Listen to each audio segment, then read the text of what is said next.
नमस्कार, आप देख रहे हैं AMG न्यूज। आपके साथ मैं नीला। शहर और आसपास की खबरों को लेकर हम हाजिर हैं। शुरू करेंगे प्रमुख खबरों से। जमशेदपुर में शनिवार को मंत्री बन्ना गुप्ता ने पेयजल की समस्या को दुरुस्त करने हेतु जिले के उपायुक्त समेत पेयजल व स्वच्छता विभाग के अधिकारियों के साथ की बैठक, दिया आवश्यक दिशा निर्देश। जमशेदपुर में बढ़ती जा रही कोरोना मरीजों की संख्या, अब जिले में मरीजों की संख्या 52 को कर चुकी है पार। शहर के 3 इलाकों को कंटेनमेंट जोन में किया गया है तब्दील। वृहद ग्रामीण जलापूर्ति योजना के तहत ग्रामीण क्षेत्र के लोगों की जल संकट हो जल्द से जल्द दूर, इस मांग को लेकर पूरे ग्रामीण क्षेत्र के जनप्रतिनिधियों द्वारा 1 दिवसीय रखा गया उपवास का कार्यक्रम।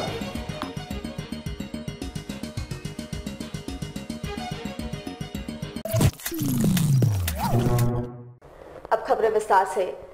देश में पिछले 24 घंटे में कोविड-19 के सर्वाधिक 7,964 मामले सामने आए हैं, वहीं 265 लोगों की मौतें हुई है। देश में अब तक कोरोना पॉजिटिव मामलों की कुल संख्या 1,73,763 है, जिसमें 80,422 सक्रिय मामले हैं, 82,370 मरीज ठीक हुए हैं, जबकि 4,971 मौतें इसमें शामिल है। जमशेदपुर में शनिवार को मंत्री बन्ना गुप्ता ने पेयजल की समस्या को दुरुस्त करने हेतु जिले के उपायुक्त समेत पेयजल एवं स्वच्छता विभाग के अधिकारियों के साथ बैठक की। साथ ही जलापूर्ति योजना को शुरू करने में आ रही दिक्कतों को जल्द से जल्द दूर करने के दिशा निर्देश भी दिए।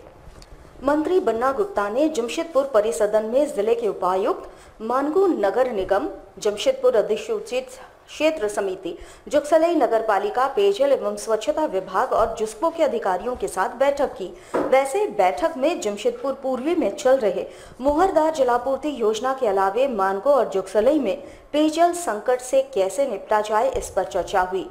साथ ही आने वाले दिनों में जमशेदपुर पश्चिम विधानसभा सीट के अंतर्गत पड़ने वाले कदमा, सोनारी, मानगो आदि इलाकों में सीवरेज ड्रेनेज सिस्टम को लेकर नालियां और गलियों की साफ सफाई, चौड़ीकरण और निर्माण पर विस्तार से अधिकारियों के साथ चर्चा की गई। मंत्री बन्ना गुप्ता ने बताया कि मोहरदार जलापूर्ति योजना को लेकर जमशेदपुर पूर्वी के विधायक सरयू राय लगातार आवाज बुलंद कर रहे हैं। इसको लेकर सरकार गंभीर है। उन्होंने कहा, उक्त जलापूर्ति योजना में जो भी परेशानियां आ रही है उसे जल्द दुरुस्त कर लिया जाएगा। इसके लिए उन्होंने जुस्को के पदाधिकारियों को DPR तैयार करने के निर्देश दिए, जिस पर अंतिम मुहर रांची में लगने की बात उन्होंने कही। साथ ही मानगो जलापूर्ति योजना में इंटरवेल तक बिजली पहुंचाने को लेकर ब्लूप्रिंट तैयार करने का भी निर्देश अधिकारियों को दिए गए। वहीं लगभग 2 किलोमीटर पाइपलाइन जो हाईवे निर्माण के कारण अक्सर क्षतिग्रस्त हो रहे हैं, इसको भी दुरुस्त करने का निर्देश मंत्री बन्ना गुप्ता ने दिया। मोहरदा जल पेयजल योजना के संबंध में भी चर्चा किया। पूर्वी के विधायक सरयू राय जी भी बहुत इसको लेके चिंतित हैं। इस विषय को लेके भी हमने के लोगों को भी बुलाया था, पेयजल डिपार्टमेंट के लोगों को भी बुलाया था। 4 नाली ऐसी हैं जिस नाली का पानी जो है वो सीधे इंटरवेल को प्रभावित कर रहा है। उस पर भी चर्चा किया गया कि ताकि जो है आम लोगों को साफ सुथरा पानी उपलब्ध हो। साथ में वहाँ इंटरवेल में कैसे करके बिजली विभाग डायरेक्ट जो है फीडर पहुँचा दे, इस पर भी बातचीत किया गया है। जुगसलाई से लेके मानगो, कदमा, सोनारी बरसात आने वाली है। बरसात के पहले जितनी भी नालियां हैं वो नालियों को कैसे साफ सुथरा किया जाए, तो उसको कैसे सैनिटाइज किया जाए, उसके लिए भी हमने जो है मानगो नगर निगम को भी, जुगसलाई नगर पालिका को, JNSC को और जिसको प्रबंधन को बुलाया था। NHI द्वारा जो रोड बनाया जा रहा है उस क्रम में बार बार पाइपलाइन टूट जाती है, तो इसको लेके भी हम लोगों ने गंभीरता पूर्वक विचार किया है। जमशेदपुर में कोरोना मरीजों की संख्या दिन प्रतिदिन बढ़ती जा रही है। अब जिले में मरीजों की संख्या 52 पार कर चुकी है। उधर शहर के 3 इलाके को कंटेनमेंट जोन घोषित कर दिया गया है। एक मानगो के जवाहर नगर, दूसरा है बिरसा नगर जोन नंबर 8 और तीसरा है टलको का इलाका। वैसे इन इलाकों में कोरोना मरीजों की संख्या 10 से ज्यादा है। उधर जिला प्रशासन ने इन तीनों इलाकों को सील कर दिया है और लोगों को घर से बाहर निकलने पर पाबंदी लगा दी गई है। फोर्स को भी तैनात कर दिया गया है ताकि कोई भी व्यक्ति अपने घरों से बाहर न निकले। लोगों को ये हिदायत दे दी गई है कि आपको अगर खाने पीने की वस्तुओं की जरूरत है तो कंटेनमेंट जोन नंबर पर जिला प्रशासन को सूचित करें और प्रशासन सब कुछ पहुंचाएगी, लेकिन आपको घर से बाहर नहीं निकलना है। उधर जैसे जैसे मरीजों की संख्या बढ़ती जा रही है, प्रशासन ने पूरे जिले में वाहनों की चेकिंग भी तेजी ला दी है। वैसे जानकारों का कहना है कि आज कोरोना की संख्या में भारी वृद्धि होगी। फिलहाल सभी कोरोना मरीजों का इलाज टीएमएच में चल रहा है। सूचना तो केस जो है लड़की का पॉजिटिव निकल गया है और इसी पास में ही घर है उनका। उस एरिया को हम लोग सील कर दिए हैं और उसमें बाकी जो आवश्यक है उनका परिवार का, उनका भाई जो एक आते जाते थे उनको अभी जांच के लिए भेजा गया है। बाकी इनके परिवार में यहाँ पर उनकी माँ और उनका भाई और उनका भतीजा 2 ठो है बच्चा, इन लोग को हम लोग अभी भेजेंगे जांच के लिए। से बारी नगर, इसको बारी नगर तेलको, थाना तेलको। वृहद ग्रामीण जलापूर्ति योजना के तहत ग्रामीण क्षेत्रों के लोगों की जल संकट जल्द से जल्द दूर हो, इस मांग को लेकर पूरे ग्रामीण क्षेत्र के जनप्रतिनिधियों द्वारा एक दिवसीय उपवास के कार्यक्रम का आयोजन किया गया। बता दें, इस उपवास कार्यक्रम में क्षेत्र के जनप्रतिनिधियों के साथ एक 5 साल के बच्चे ने भी बढ़ चढ़कर हिस्सा लिया। 2018 में पूरी होने वाली वृहद ग्रामीण जलापूर्ति योजना अधर में लटकी हुई है, जहां इस योजना की शुरुआत होने से लाखों लाख क्षेत्रवासी लाभान्वित होंगे।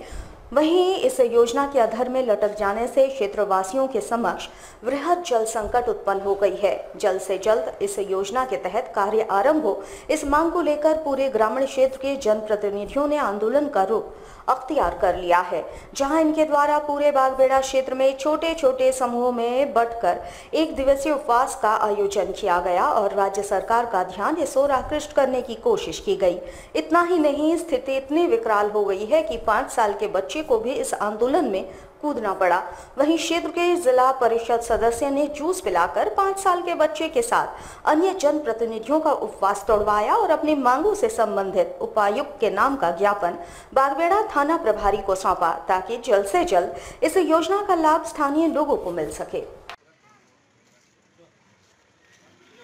आज हम लोग हमारे बागबेड़ा, कीताडी, घागीडी, करंडी के 17 पंचायत के प्रतिनिधि अपने अपने आवास में आज एक दिवसीय उपवास में बैठे थे। हमारा बागबेड़ा जलापूर्ति योजना जो 2018 में कंप्लीट होना था, अभी 2020 हो गया, लेकिन अभी तक कंप्लीट नहीं हुआ। लाखों लोगों को पीने की पानी नहीं मिल रही है। गर्मी में लोग पानी के पीने के लिए त्रहिमाम कर रहे हैं। इसलिए आज हम लोगों ने ये उपवास का कार्यक्रम रखा और अभी हम तमाम लोग उपायुक्त महोदय के नाम पे ज्ञापन बागबेड़ा थाना प्रभारी जी को सौंपेंगे और हम लोग ये मांग करेंगे कि जल्द से जल्द इस योजना का काम को पुनः चालू किया जाए और इसे पूर्ण करके लोगों को पानी दिया जाए। और नहीं तो आने वाले दिन में हम लोग लॉकडाउन के बाद तमाम पंचायत प्रतिनिधिगण हम लोग इसके खिलाफ में जनहित याचिका भी दायर करेंगे झारखंड हाई कोर्ट में, लेकिन इस योजना को हम लोग पूर्ण करा के ही दम। राज्य के मुख्यमंत्री हेमंत सोरेन के प्रयास से लेह, लद्दाख एवं अंडमान द्वीप समूहों में फंसे प्रवासी श्रमिकों को लेकर विशेष विमान रांची हवाई अड्डे पर पहुंची, जहां खुद मुख्यमंत्री ने सभी का स्वागत किया। गौरतलब हो कि चारों तरफ श्रमिकों के समक्ष भुखमरी की स्थिति उत्पन्न हो रही है और झारखंड राज्य के भी कई मजदूर देश के अलग अलग हिस्सों में फंसे हुए हैं। ऐसे में मुख्यमंत्री ने एयरलिफ्ट का सहारा लेते हुए श्रमिकों को वापस राज्य लाने का फैसला लिया। लेह में फंसे हुए 80 एवं अंडमान में फंसे 180 मजदूरों को विशेष विमान से बिरसा मुंडा हवाई अड्डा रांची में लाया गया, जहाँ मुख्यमंत्री ने खुद सभी का स्वागत किया। हवाई अड्डे पर उन्होंने कई श्रमिकों से बात भी की। देखिए, हमने तो कहा है, अब तो हम लोग भारत सरकार से हमने सबसे पहले आग्रह किया था प्रवासी मजदूरों को हमें लाने की अनुमति दी जाए। बहुत विलंब से श्रमिक ट्रेन मिला। लगातार आपने देखा है कि देश में सबसे पहले अगर प्रवासी मजदूर आए होंगे वो भी हमारे ही राज्य में आए थे और ट्रेन भी हमारे ही राज्य में सबसे पहले। हम हर मजदूर तक पहुंचने का प्रयास कर रहे हैं यथासंभव हर व्यवस्था हम लोगों ने एक्सप्लोर कर रखा है। आज इसी क्रम में हमने हवाई जहाज की भी परमिशन भारत सरकार से मांगी थी, लेकिन वो तो मिला नहीं। लेकिन भारत सरकार ने खुद ही हवाई यात्राएं प्रारंभ कर दी हैं। आज इसके माध्यम से हम लोग हवाई मार्ग के माध्यम से अपने मजदूरों को भी ला रहे हैं और बड़े पैमाने पर ये लोग अपने घरों की और जो बचे कुछ लोग हैं वो भी पहुंचे। टाटा मुख्य अस्पताल में अब तक 58 पॉजिटिव कोविड मरीजों में से 5 लोग ठीक हो चुके हैं। लेकिन सोचने वाली बात यह है कि किसी को भी कोई खास दवा नहीं दी गई थी। सभी के खान पान में विशेष नजर दी गई, साथ ही उन्हें मानसिक रूप से सबल बनाया गया, जिससे कि वे काफी तेजी से इस बीमारी की चपेट से बाहर आ गए। 12 मई के बाद से आज तक 58 कोरोना वायरस पॉजिटिव मरीज अस्पताल में भर्ती हुए थे। कुल 108 मरीज अब तक टाटा मुख्य अस्पताल में भर्ती हैं, जिसमें से 2 आईसीयू में हैं। जीएम टाटा मुख्य अस्पताल राजन चौधरी के अनुसार 2717 टेस्ट हुए हैं। एक दिन में सर्वाधिक 194 टेस्ट हुए हैं। उन्होंने बताया कि किसी तरह के बिना दवा के मरीजों को यहां ठीक किया गया। वैश्विक संकट के इस दौर में एक और जहां पूरी दुनिया के साथ देश में कोहराम मचा हुआ है, वहीं दूसरी ओर झारखंड में निजी स्कूलों की मनमानी से राज्य के शिक्षा मंत्री भी त्रस्त है। जहां पिछले दिनों मंत्री ने बयान जारी कर कहा था कि राज्य के निजी स्कूल प्रबंधन उनकी बात नहीं मान रहे हैं। निजी स्कूलों की मनमानी राज्य में खासकर जमशेदपुर में इस कदर बढ़ गई है कि लगातार अभिभावक संघ से लेकर तमाम राजनीतिक दलों के अनुरोध को भी निजी स्कूल प्रबंधन मानने को तैयार नहीं है और लगातार अभिभावकों पर लॉकडाउन की अवधि की फीस जमा किए जाने का दबाव बनाया जा रहा है।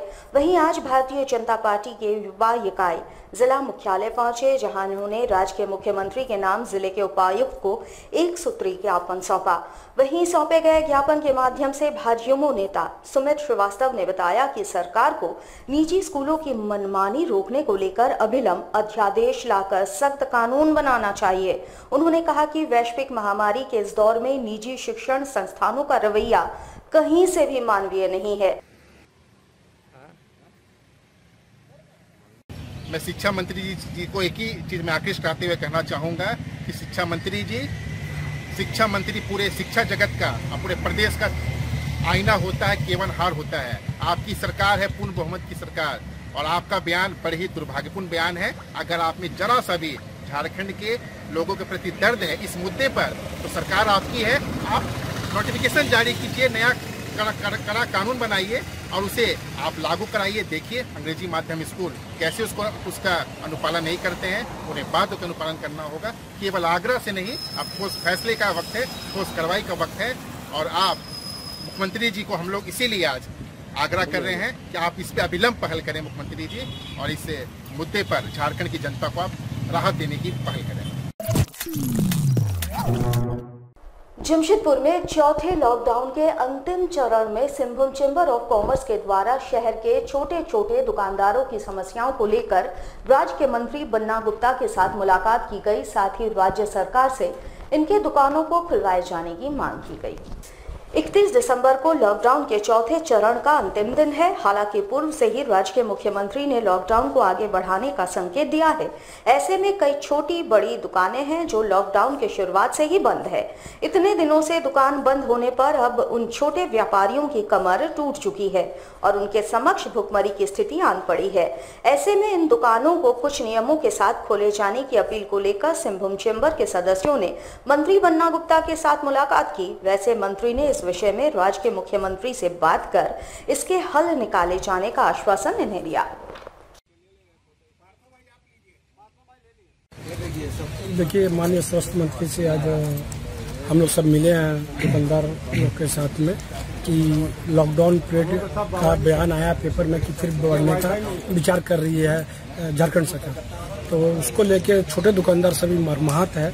अब उनकी स्थिति बद से बदतर होती जा रही है, तो यही रिक्वेस्ट लेके उनके पास आए थे स्वास्थ्य मंत्री कि सब छोटे छोटे जो व्यापारी हैं जो डेली कमाने खाने वाला है, कम से कम उन लोगों को खोलने का आदेश दे दिया जाए तो बहुत बड़ी मेहरबानी होगी।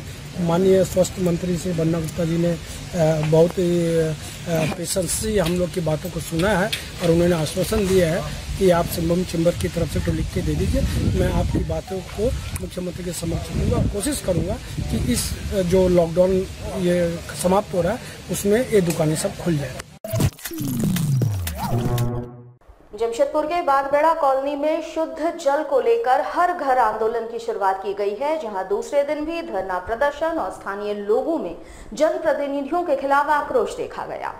इस दौरान क्षेत्र के लोग हाथों में तख्तियां लेकर अपने अपने घरों पर धरने पर बैठकर अपना रोष जाहिर करते नजर आए। पिछले कई वर्षों से स्थानीय लोग अशुद्ध पेयजल पीने को बाध्य हैं, जहां इस ओर किसी पंचायत प्रतिनिधि का ध्यान नहीं है। इतना ही नहीं, कनेक्शन देने के नाम पर जनप्रतिनिधियों द्वारा धड़ल्ले से अवैध वसूली की जा रही है। वहीं स्थानीय चंदन कुमार ने बताया कि पिछले 8 वर्षों से बागबेड़ा की जनता दूषित जल पीने के लिए मजबूर है। बागबेड़ा कॉलोनी में 1100 क्वार्टर है, जिसमें टेस्को के द्वारा पानी सप्लाई की जा रही है। तो ऐसे में जनप्रतिनिधियों द्वारा शुद्ध पानी के लिए क्यों नहीं आवाज उठाई जा रही है। उन्होंने बताया कि पिछले 5 वर्षों में सिर्फ और सिर्फ जनप्रतिनिधियों द्वारा लूटने का काम किया गया है। 1100 कनेक्शन की जगह 2000 लोगों को अवैध रूप से कनेक्शन दे दिया गया है। उन्होंने 2 दिवसीय अनशन के माध्यम से राज्य के मुख्यमंत्री का ध्यान इस ओर आकृष्ट कराने की कोशिश की। हम बस सरकार से यही उम्मीद रखते हैं कि बागबेड़ा में शुद्ध जल की व्यवस्था करें। इसको लेकर हमारे ग्राम के जो ग्राम पंचायत के जो भी जनप्रतिनिधि हैं वो लोग आजकल कार्य करने के बजाय अपने चुनाव को देखते हुए, चुनाव आने वाला उसको देखते हुए सिर्फ अपने प्रचार में लगे हुए हैं। अवैध कनेक्शन, टुल्लू पंप, पानी आपूर्ति। एक ये बात जानने वाली है कि अवैध कनेक्शन किसने दिया सर? आम जनता ने अपने से तो गड्ढा खोद के कनेक्शन नहीं ले लिया। आपने जिसको अथॉरिटी दिया होगा उसी ने कनेक्शन दिया होगा, तो अवैध कनेक्शन कैसे हुआ? कि बागबेड़ा में दूषित जल आ सकता है टाटा स्टील से, तो आरओ वाटर टाटा स्टील से क्यों नहीं आ सकता है? और ये सारा शुल्क पंचायत भवन में जाके जमा होता है। हमारी मांग है बस इतना ही कि बागबेड़ा में शुद्ध जल की व्यवस्था करें। जमशेदपुर की सामाजिक संस्था टीम संघर्ष के द्वारा लॉकडाउन के 70वें दिन दलमा के पहाड़ी तराई इलाके में बसे गांव में पहुंचकर जरूरतमंदों को राहत सामग्री उपलब्ध करवाई गई। लगातार संस्था के द्वारा ऐसे दुर्गम स्थानों में पहुंचकर जरूरतमंदों की सेवा की जा रही है। दलमा पहाड़ी के तराई में बसे पाटीबानी गांव में 50 से 30 करीब परिवार को ये राशन इनके द्वारा उपलब्ध करवाई गई। लगातार टीम संघर्ष के द्वारा लॉकडाउन के शुरुआत से ही ये सेवा कार्य किया जा रहा है। इनके द्वारा खासकर वैसे गांवों का चयन किया जाता है जहां आमतौर पर सरकारी या गैर सरकारी मदद नहीं पहुंच पाती है। संस्था के सदस्यों के अनुसार जब तक लॉकडाउन चलेगा तब तक टीम के सदस्य इस सेवा के कार्य को आगे बढ़ाते रहेंगे। आज टीम संघर्ष परिवार Kadma Tata workers union school के सेवानिवृत्त प्रधानाध्यापक श्रीमान मुक्ति पदो सरकार जी के सौजन्य से दलमा के तलहटी गांव पाटीपानी पहुंचा 50 जरूरतमंद परिवारों के बीच राहत सामग्री प्रदान करने हेतु।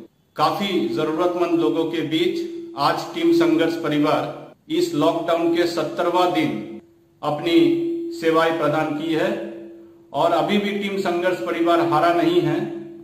जब तक ये लॉकडाउन जारी रहेगा, टीम संघर्ष परिवार का ये अभियान भी उन जरूरतमंदों तक राहत सामग्री पहुंचाने का काम करते रहेगा। जमशेदपुर की सामाजिक संस्था माई कंट्री माई फैमिली के द्वारा देश के प्रधानमंत्री तथा झारखंड राज्य के मुख्यमंत्री के समक्ष मध्यम वर्गीय परिवारों को आर्थिक मदद किए जाने की अपील की गई। इनके अनुसार लॉकडाउन के इस घड़ी में मध्यम वर्गीय परिवारों को सरकारी मदद की जरूरत आन पड़ी है।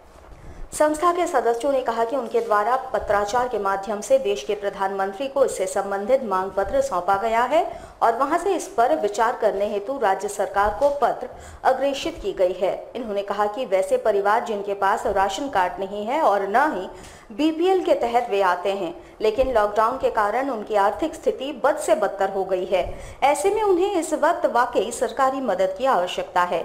उन्होंने केंद्र और राज्य सरकार से अपील की है कि इस मामले को गंभीरता से लेकर इस पर विचार करें ताकि इस मध्यम वर्गीय परिवारों को राहत मिल सके।